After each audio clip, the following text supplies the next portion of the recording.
Merci de suivre le journal de RTI1. Bonjour à tous, voici les titres. En Côte d'Ivoire, le Premier ministre dans la région du Haut-Sassandra, dans le centre-ouest, Patrick Achi, a rencontré récemment la chefferie traditionnelle et les guides religieux. Le chef du gouvernement ivoirien a détaillé et expliqué les actions menées par l'État pour développer toute la région du Haut-Sassandra. Ouverture le 16 juillet dernier de la 44e session du Comité du patrimoine mondial de l'UNESCO. Les échanges qui se déroulent en Chine visent à insérer de nouveaux biens au classement mondial. Les représentants ivoiriens suivent les travaux en visioconférence depuis le bureau UNESCO Abidjan. Enfin, en Tunisie, le Premier ministre limogé et les travaux du Parlement suspendus après une journée de manifestation hier. Pour commencer, l'actualité en Côte d'Ivoire avec la rencontre il y a quelques jours entre le Premier ministre Patrick Achi et plusieurs personnalités du Haut-Sassandra, dont la chefferie traditionnelle et les guides religieux. Leurs entretiens se sont déroulés à Daloa, dans la région centre-ouest du pays. Le chef du gouvernement, Patrick Achi, a détaillé et expliqué les actions menées par l'État pour développer le Haut-Sassandra. Les précisions de Mahama Traoré. Renforcement de l'adduction en eau potable, mise en service du centre hospitalier régional rénové, construction de nouvelles voiries. Selon le Premier ministre Patrick Achi, toutes ces actions sont la preuve que la ville de Daloa et la région du Haut-Sassandra comptent dans le projet de société du président Alassane Ouattara. Les projets de développement arrivent et que dans quelques années, vous ne reconnaîtrez plus Daloa, vous ne reconnaîtrez plus la région. Ces assurances données, le chef du gouvernement a transmis aux chefs traditionnels et religieux le message du chef de l'État, message leur demandant de s'impliquer davantage dans la préservation de la paix et de la stabilité, préalable à la réalisation de toute action de développement. Quand on se développe, la pire des choses qui puissent vous arriver, c'est de s'arrêter. Parce que quand on s'arrête, reprendre est encore plus difficile. On a connu des crises qui nous ont fait toucher pratiquement le fond. Il a fallu 10 ans d'efforts au président, à son gouvernement, à vous-même, pour que, à nouveau, la Côte d'Ivoire et son nom rayonnent dans le monde. De grâce, même si ce n'est pas pour vous, si ce n'est pas pour nous, ayons une pensée pour nos enfants. Ayons une pensée pour nos jeunes frères. Que demain, parce qu'il y aura un demain, comme il y a eu un hier, quand ils viendront, ils aient un pays où il faut bon vivre et où ils puissent ajouter à ce que leurs parents ont fait, qu'ils puissent également ajouter quelque chose pour que le pays continue à se croître de génération en génération. La chefferie accorde un écho favorable au message livré par le Premier ministre. Nous sommes garants de us et coutumes et nous sommes ceux qui sont les partisans de la cohésion sociale. Nous ne voulons pas de compromissions. Donc nous travaillons de concert avec les autorités parce que nous savons qu'une région qui brûle est une région qui est en perte de vitesse. Or, nous ne voulons pas que la région du Haut-Sassandra, et particulièrement le département de Daloa, soit un endroit où il y a en tout cas des déviations. Un siège pour la chefferie traditionnelle du Haut-Sassandra, en plus d'une dotation en matériel roulant. Telles sont les promesses tenues par le chef du gouvernement afin de remplir cette mission de paix. Dans l'actualité également, la 9e édition du traité d'amitié et de coopération ivoiro-burkinabé. Les experts ivoiriens et burkinabés se sont réunis le 24 juillet dernier pour ouvrir les travaux du TAC 9. À noter que les ministres ivoiriens et burkinabés des Affaires étrangères se rencontrent aujourd'hui. Kandia Camara et Alpha Barry vont passer en revue plusieurs sujets importants pour le développement de leurs deux pays.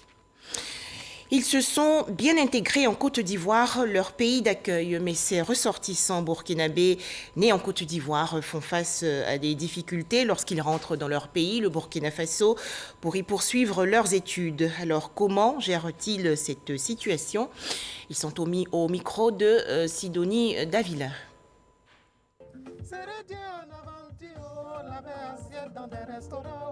Pascal Ouedraogo est né en Côte d'Ivoire. Il a fait ses cycles primaires et secondaires à Dabou dans le sud du pays avant de rejoindre le Burkina Faso, son pays d'origine. Pascal Ouedraogo est trempé depuis son enfance dans la culture ivoirienne. J'aime beaucoup le zouglou, je dis par exemple. Et donc, par moments, quand je vais vibrer, quand je vais me sentir, c'est-à-dire je vais me défouler, il y a des quartiers zouglou, je vais dire, il y a des maquis qui jouent ces sons-là. Aujourd'hui, il est directeur des études de la planification et des statistiques à l'université Kizerbo de Ouagadougou. Mais son intégration dans la culture burkinabé n'a pas été facile. D'abord, on vient sans les parents et on nous confie donc à des personnes qui entendaient parler de nous, qui ne connaissent pas nos habitudes, on ne connaît pas les habitudes. Donc, on peut avoir souvent des comportements qui pourraient être interprétés autrement alors que c'est naturel pour nous, eu égard à la culture dans laquelle on a été bercé. Et donc, c'est ce mélange de chaud et de froid-là qu'il va falloir donc jauger pour essayer de mieux s'intégrer. Ivoirien dans l'esprit, et il n'est pas seul dans ce cas. Les pieds au Burkina Faso et la tête en Côte d'Ivoire, David est chargé de mission. Quand nous sommes arrivés, on a constaté que, mais attends, le Burkina a des qualités. Quand on regarde au niveau des infrastructures, il y avait également des éléments quand même qui nous donnaient une certaine fierté. Parce que nous aussi, quand on vient, il y a aussi cet esprit-là de concurrence saine, de vouloir que notre pays puisse atteindre quand même le niveau de développement de la Côte d'Ivoire. C'est en 2001 que David est rentré à Ouagadougou pour poursuivre ses études. Pour lui, le croisement s'est fait au niveau de la langue, de l'accent, des habitudes. Quand vous vous exprimez, automatiquement, tout le monde commence à dire « mais tiens, on vous traite d'Ivoirien ». Voilà. Voilà que tu es Ivoirien. J'ai dit non, je suis burkinabé. Que non, toi tu es Ivoirien. Donc en réalité, on est taxé, on est qualifié d'Ivoirien. Cela ne facilite pas forcément l'intégration. Voilà, mais je pense qu'avec le temps, l'intégration progressivement est arrivée quand même à prendre le dessus. Une fois au Burkina Faso, des milliers d'étudiants burkinabés ayant vécu en Côte d'Ivoire se retrouvent liés par le même destin. Je suis venue, à peine 6 à 7 mois, je suis repartie. Je n'arrivais pas vraiment à m'intégrer, je n'avais pas assez d'amis ici. Donc je suis repartie en Côte d'Ivoire, allée faire 2 mois, revenue. L'année qui a suivi encore, je suis partie, je suis revenue. Je dis mais finalement, si c'est comme ça, je ne vais jamais m'intégrer. Je vais m'y forcer. Mais voilà que ça fait 3 ans, disons 4 ans maintenant que je ne suis plus repartie en Côte d'Ivoire. Je pense que ça commence à aller. Parmi eux, des cadres supérieurs. Le ministre de la fonction publique, Seni Ouedraogo. Moi, j'ai fait mes études en Côte d'Ivoire. Et puis, après avoir obtenu le bac en 1996, le bac A2, je suis rentré à Ouagadougou. Il suffit de regarder la composition de notre gouvernement. Plusieurs ministres issus de ce qu'on appelle la diaspora. Donc pour moi, il n'y a pas de frustration à avoir, peu importe les origines. De toute façon, l'homme a toujours été l'objet d'un métissage culturel. Et pour moi, c'est une force plutôt que d'être un handicap. De la Côte d'Ivoire au Burkina Faso, un brassage culturel profitable. La réalité est que quand ils arrivent, c'est un choc entre deux cultures. On apprend beaucoup de ces gens-là parce qu'ils viennent chargés de la culture ivoirienne. Et c'est ça aussi qui fait un peu la plus-value dans la rencontre entre ces deux entités-là. Burkinabé et les Tenga, comme nous on les appelle ici, les Tenga et la diaspora. L'association des anciens élèves de Dabou, mieux l'association des étudiants burkinabés ivoiriens, s'apparente à une deuxième famille. Une solidarité soutenue par les aînés avec à la clé la pérennisation de la communauté pour une meilleure intégration des membres. Et il faut dire que ça a commencé déjà avec les grands frères. Nous nous retrouvons pour échanger un peu sur comment on fait pour s'entraider, comment on fait pour ne pas trop stresser et comment on fait pour s'aider mutuellement. Aruna Nikema, directeur général de société, fait partie des soutiens de ces jeunes. On avait un choix entre rester en Côte d'Ivoire, être non boursier, et puis venir au Burkina être boursier. Bien évidemment, le jeune étudiant a choisi d'avoir la bourse. En début des années 90, Nous sommes parmi les premiers à être rentrés après le bac et on a eu des difficultés pour s'intégrer, d'énormes difficultés. Et ce qui fait qu'on s'est tous promis que si on arrivait quand même à avoir une réussite, je dis bien relative, on aiderait ceux qui viendraient après nous. C'est ainsi que moi j'ai trouvé tout à fait normal que tous les jeunes frères qui sont rentrés après moi, je puisse les soutenir, leur donner mon expérience, partager avec eux mes connaissances du terrain et puis les soutenir tant que je peux, d'une manière ou d'une autre. Le soutien à la diaspora, comme on appelle ces jeunes burkinabés ivoiriens, est aussi psychologique. En somme, ils vivent à leur arrivée une sorte d'épreuve d'intégration dans une société à laquelle ils appartiennent.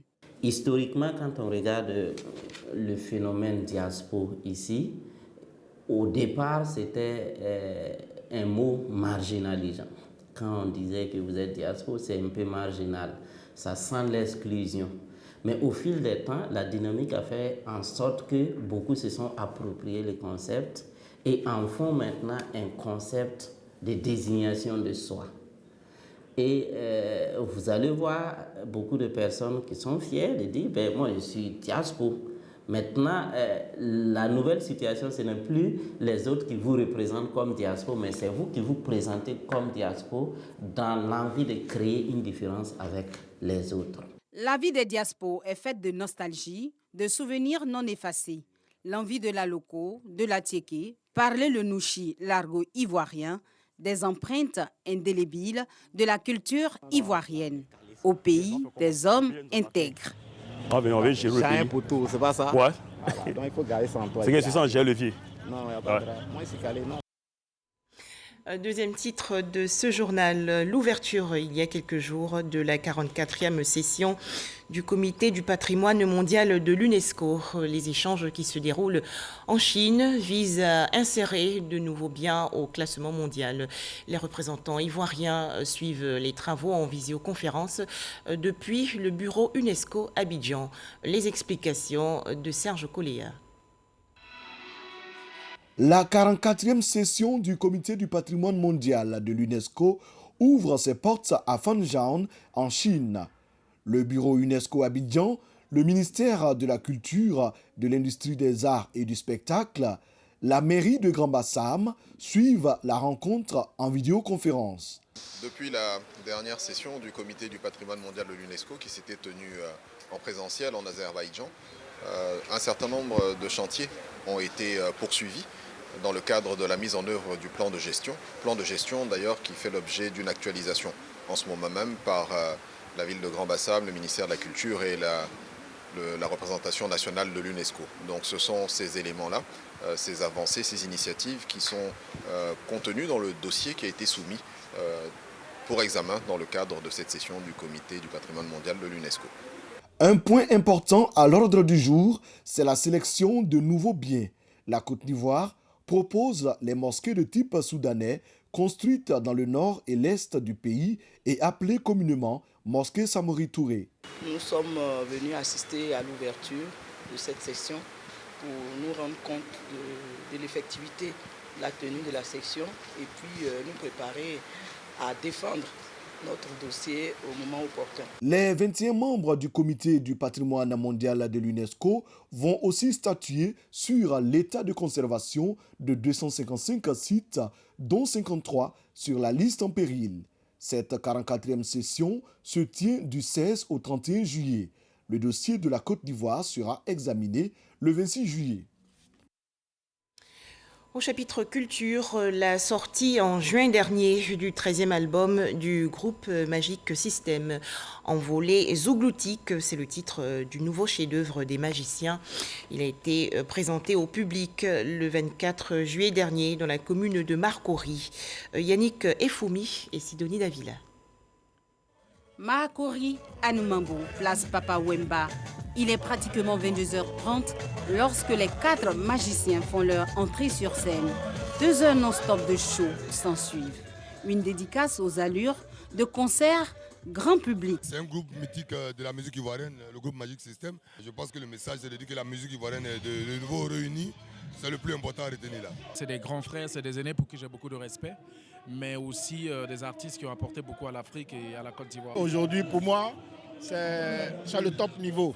Donc je suis là, je suis content d'être là, soutenir les Magic System, je suis avec mon binôme et c'est un honneur pour nous. Voix des sans-voix et ambassadeur de la paix, Assalfo ne manque jamais l'occasion de sensibiliser la jeunesse sur les fléaux qui minent la société. On est resté fidèles à notre manière de faire notre zouglou.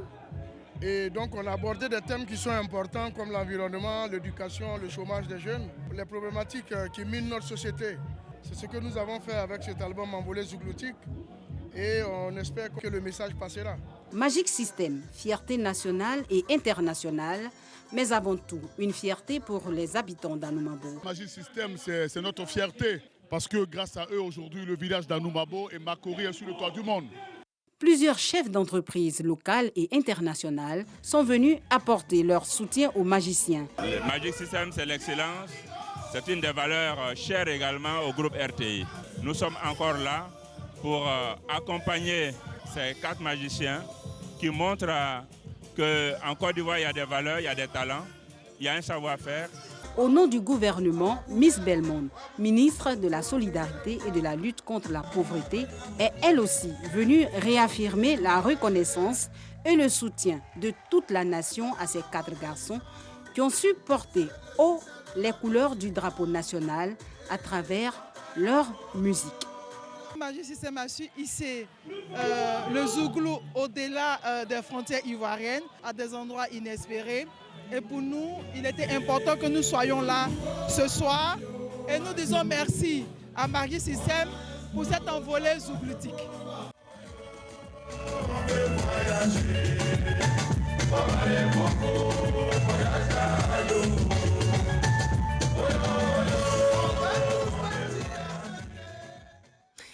Un tout autre sujet à présent, le lancement des actions humanitaires des clubs Rotary Côte d'Ivoire pour l'année 2021-2022. C'était lors d'une cérémonie dans la commune de Cocody.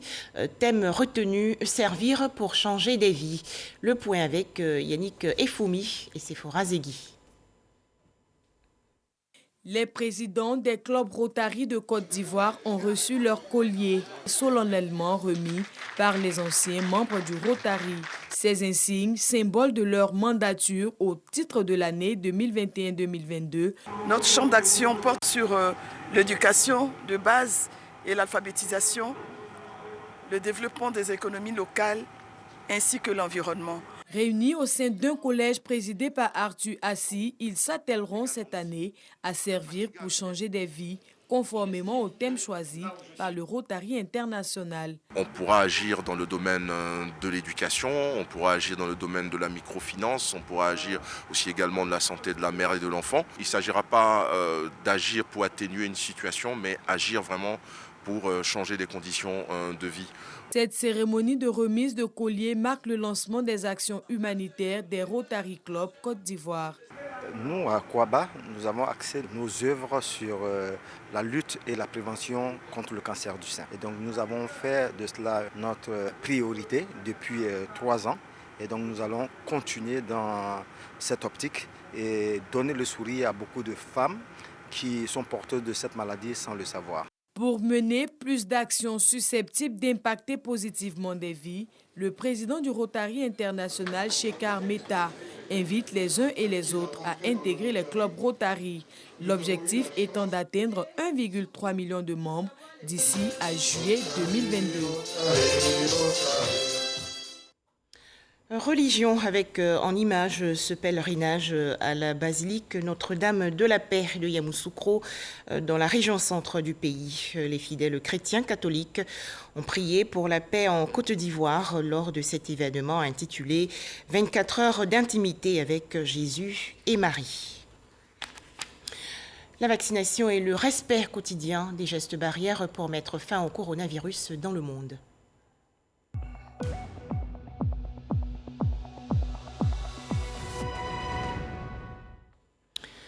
38 nouveaux cas de coronavirus enregistrés hier en Côte d'Ivoire par le ministère de la Santé, de l'Hygiène publique et de la couverture maladie universelle. Le pays compte actuellement 49 592 cas confirmés de coronavirus, 48 833 personnes guéries, 324 décès et 435 cas actifs.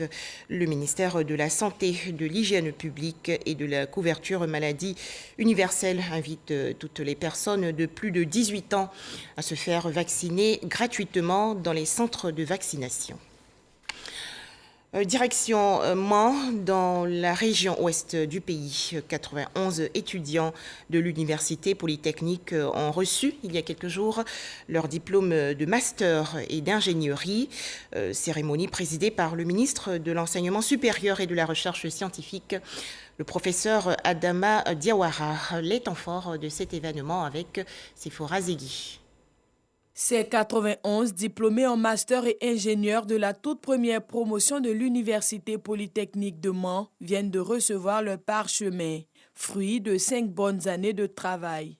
En ce jour spécial où nous célébrons cette sortie officielle, nous tenons à vous rassurer, chers encadrants, que vous avez formé des ingénieurs de qualité dans les domaines des mines, de l'énergie et des matériaux, prêts à affronter les défis de ce monde professionnel qui nous attend.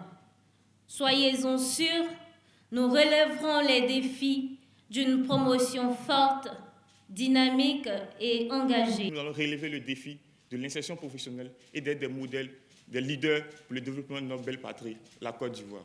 Rassurant le patronat ivoirien de ce que ces nouveaux diplômés sont prêts à intégrer les meilleures entreprises du pays, Lassinan Koulibaly, le président de l'Université Polytechnique de Mans, insiste sur la qualité des curricula. Dans le cadre de l'Université Polytechnique de Mans, il n'y a pas de problème d'adéquation formation-emploi, car les curricula ont été élaborés en tenant compte des besoins des entreprises et en les associant à la formation.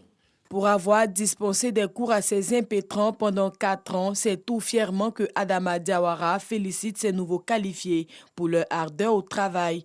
Il estime que l'Université Polytechnique de Mans est un institut dans lequel vont germer les futurs cadres de la Côte d'Ivoire. Cette université est en quelque sorte un laboratoire pour le ministère de l'Enseignement supérieur et de la Recherche scientifique, puisque un certain nombre d'orientations stratégiques du ministère sont en train d'être mises en œuvre dans cette université.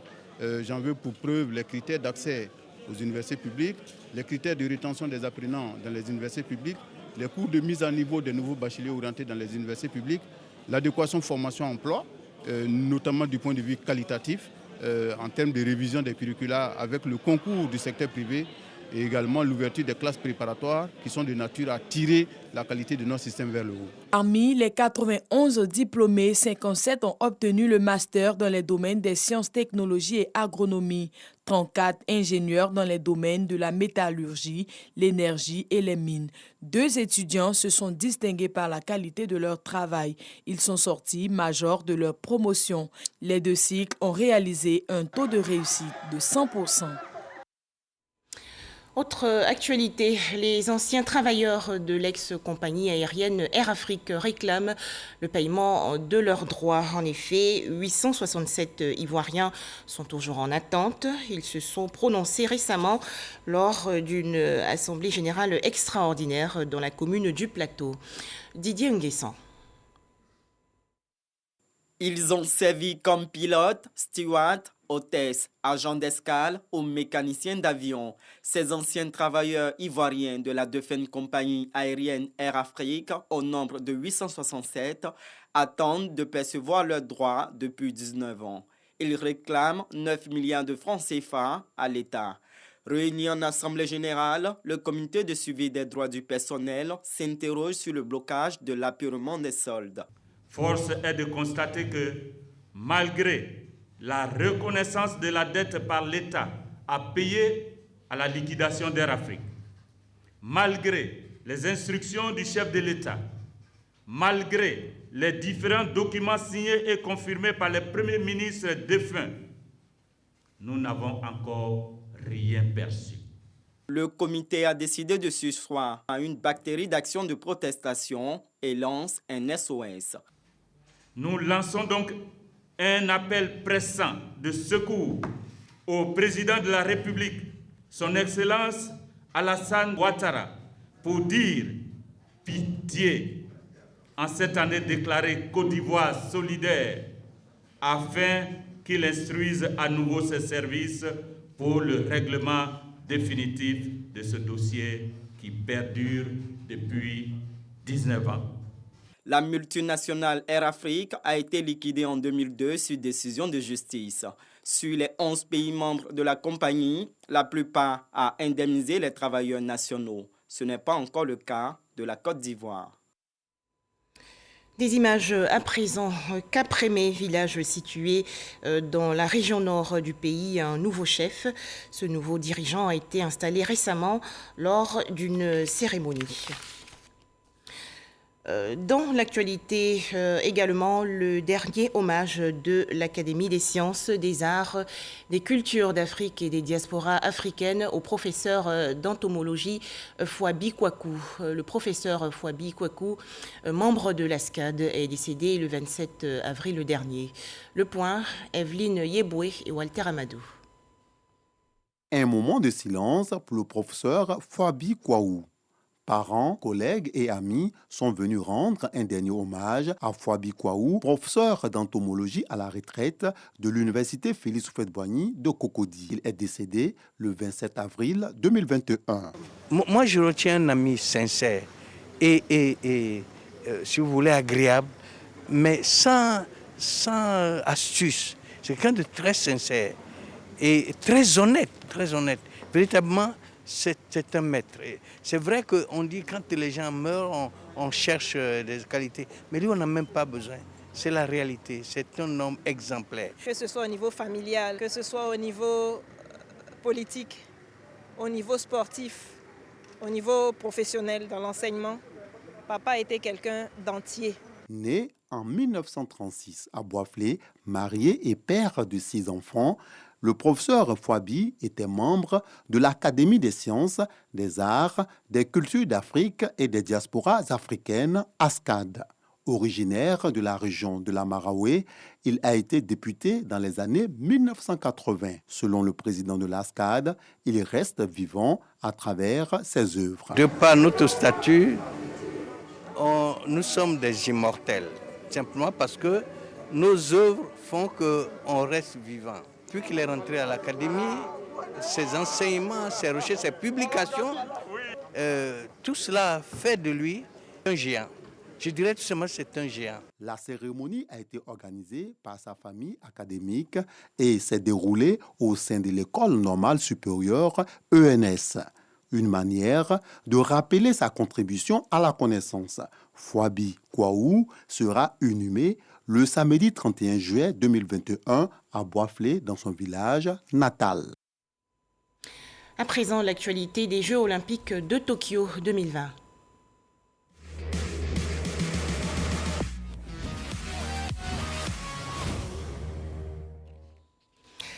La Côte d'Ivoire aux Jeux olympiques de Tokyo 2020 au taekwondo, l'athlète Ruth Gbagbi a remporté aujourd'hui la médaille de bronze en battant la brésilienne Milena Titonelli dans la catégorie des moins de 67 kg. L'Ivoirienne Ruth Gbagbi, première représentante de l'Afrique de l'Ouest, médaillée depuis le début des JO de Tokyo.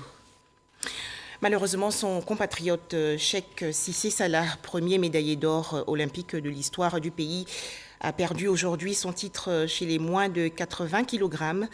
Cheikh Cissé Salah a été éliminé par le Marocain Achraf Maboubi dès les 8e de finale. Enfin, l'actualité en Tunisie, le président de la République, Kaïs Saïed, a gelé hier les activités du Parlement et démis de ses fonctions le Premier ministre Hichem Mechichi. Cette décision intervient après une journée de manifestation contre les dirigeants du pays. Des klaxons ont retenti dans les rues de Tunis peu après cette annonce du président de la République. Et c'est la fin de ce journal. Merci de nous avoir suivis.